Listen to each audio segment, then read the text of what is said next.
Miss হবে না আপনার পছন্দের টিভি শো দেখুন জি5 অ্যাপে একদম ফ্রি। এই সবকিছুর জন্য তুই দায়ী, নিজের দায়িত্বটা পালন করতে পারিস নি। আমার ছেলেটা না জানি মুখে কত যন্ত্রণা দিয়ে শুয়ে আছে ঘরে। শান্ত হলো, মেরে ফেলবো। হ্যাঁ ঠিক আছে, বস বস বস বস বস, মেরেই ফেলবো। আস্তে আস্তে, এখানে একটু হেলান দে, হেলান দে, ছাড়বো না। একটু হেলান দে, আস্তে আস্তে আস্তে, ঠিক আছে ঠিক আছে, শো শো, এখানে বস, আস্তে আস্তে আস্তে আস্তে আস্তে, দেখি দেখি দেখি।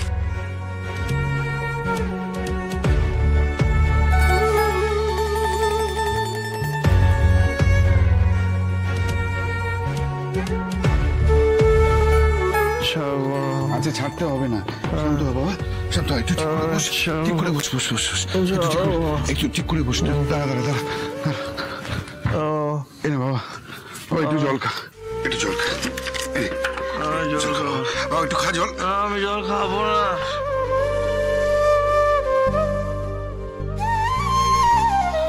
আমি কিছু খাবো না। দেখ রাজ, আমি না সারা জীবন অনেক মদ খেয়েছি।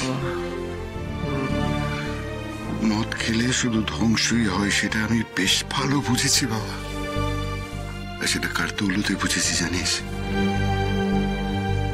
আমার ক্যাপ্টেন, আমার বৌমা শ্রী দৌলতে। কি হয়েছে বাবা, বল আমাকে কি হয়েছে? কি ভেবেছে শ্রী? কি ভেবেছে নিজেকে? সতীশের জীবনে আসবে? আমি সতীশকে মেরে ফেলবো। আচ্ছা আচ্ছা, বাবাকে সতীশের কাছে নিয়ে চল। আচ্ছা আচ্ছা আচ্ছা, আমি সতীশের কাছে যাবো বাবা। শান্ত শান্ত শান্ত, কৃষ্ণ আমার শান্ত।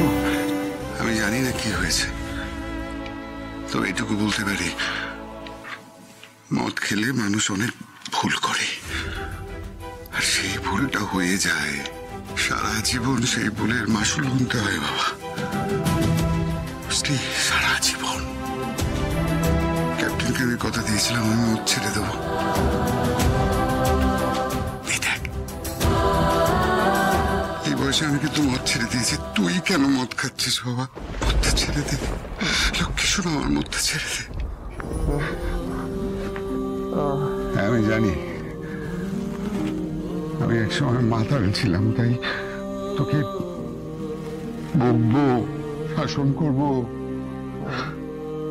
সেই অধিকার আমার নেই, কিন্তু আমি আমার অভিজ্ঞতা থেকে বলছি, খাস না বাবা,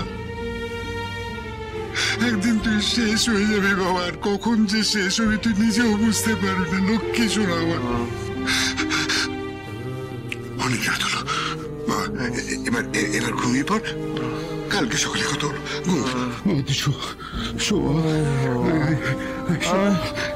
আমি শোবো না। আমি সতীশকে মেরে ফেলবো। লক্ষ্মী লক্ষ্মী শো। আচ্ছা আচ্ছা ঠিক আছে, ঘুমা ঘুমা, আমি কালকে কথা বলবো বাবা। বাবা, হ্যাঁ বাবা, না বাবা, আমাকে ছেড়ে যাও না বাবা, আমাকে ছেড়ে যাও না বাবা, তুমি আমাকে ছেড়ে চলে গেলে আমি বড্ড একা হয়ে যাবো। তুই একা হবি না বাবা, আমি তো আছি তোর সঙ্গে, তুই কেন এই সমস্ত ভাবছিস? কিচ্ছু হবে না লক্ষ্মী শোনা, আমার কিচ্ছু হবে না। তুই যদি আমাকে ছেড়ে সতীশের কাছে চলে যা, আমি শেষ হয়ে যাবো বাবা। যাবে না, তুই তুই ভুল ভাবছিস, এগুলো সব নেশার গড়ে তুই কথাগুলো বলছিস, তুই তো নিজের স্ত্রীকে তুই অবিশ্বাস করছিস, এটা তো সর্বনাশ হবে বাবা। বাবা বাবা, আমার কথাটা শোন, সারা জীবন যাতে এভাবে কাটতে না হয় তার জন্য তোর আগে যেটা করতে হবে, ভোর থেকে ছাড়তে হবে বাবা। আমাকে দেখ না, আমি জীবনে মস্ত বড় ভুল করেছি বাবা, তুই সেই ভুলটা করিস না বাবা, তুই সেই ভুলটা করিস না, নিজের ভালোবাসা নিয়ে থাক বাবা।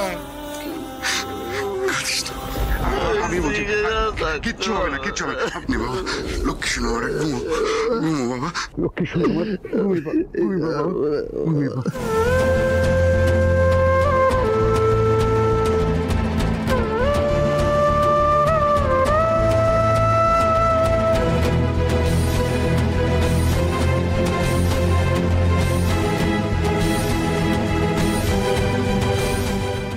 দুজনের ঝামেলাটা আবার মিটিয়ে ফেলতে হবে, নাহলে তো দেখতে পাচ্ছি একটা বিরাট ঝড় আসতে চলেছে।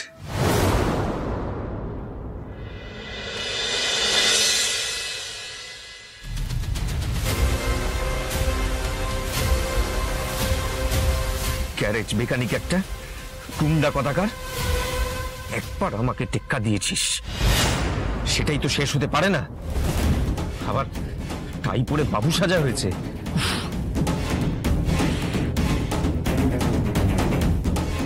তবে যা বুঝতে পারছি, মনে হচ্ছে শ্রীয়ের সাথে তোর কিছু একটা বিষয় নিয়ে ঝামেলা চলছে। এই ঝামেলাটাকে যদি কোনোভাবে খুঁচিয়ে পাড়িয়ে দেওয়া যায়, তো তার আগে জানতে হবে ঝামেলাটা কি নিয়ে হয়েছে। সেটা জানবো কিভাবে?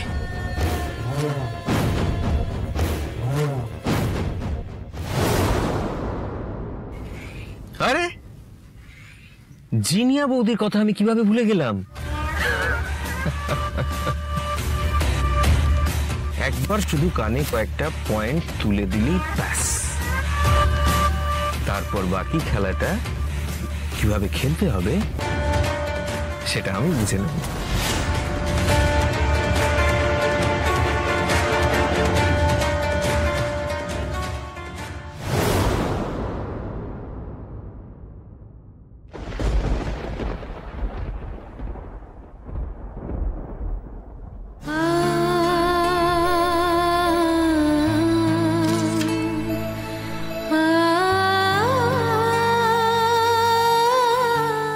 বৌদি চলে এসেছো তুমি? তুমি ঘুমাওনি? এই অবস্থায় কি আর ঘুম হয়? তো তুমি আজকে এত তাড়াতাড়ি চলে এলে? অনেক কিছু হয়েছে তুলে, আমি সবটা পরে বলছি। তোমার দাদা ঠিক করে বাড়ি ফিরেছে তো? পর্দা তো পুরো মাতাল হয়ে বাড়ি ঢুকেছে। কি হয়েছে কিছু জানো তুমি? আর কেন জানি না বারবার ধরে সতীশের কথা বলছিল।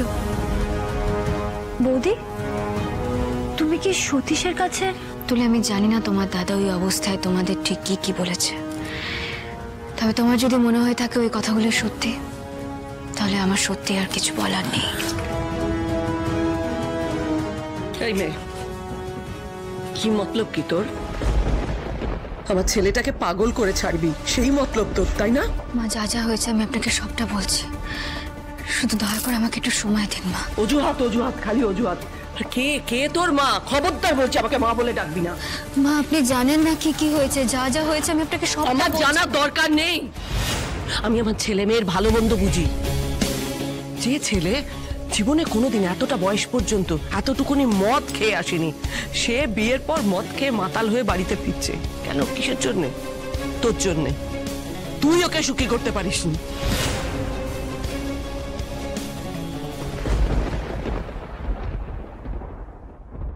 মা, আমি রাজকে মদ খেতে বলিনি।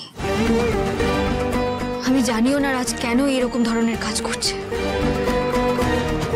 তবে মা, যাই হয়ে থাকুক আমি রাজের সঙ্গে ঠান্ডা মাথায় কথা বলবো। কি হবে ঠান্ডা মাথায় কথা বলে? এই সব কিছুর জন্য তুই দায়ী। নিজের দায়িত্বটা পালন করতে পারিসনি। আমার ছেলেটা না জানি মুখে কত যন্ত্রণা দিয়ে শুয়ে আছে ঘরে। জি5 ডাউনলোড করুন আর সব এপিসোড দেখুন একদম ফ্রি।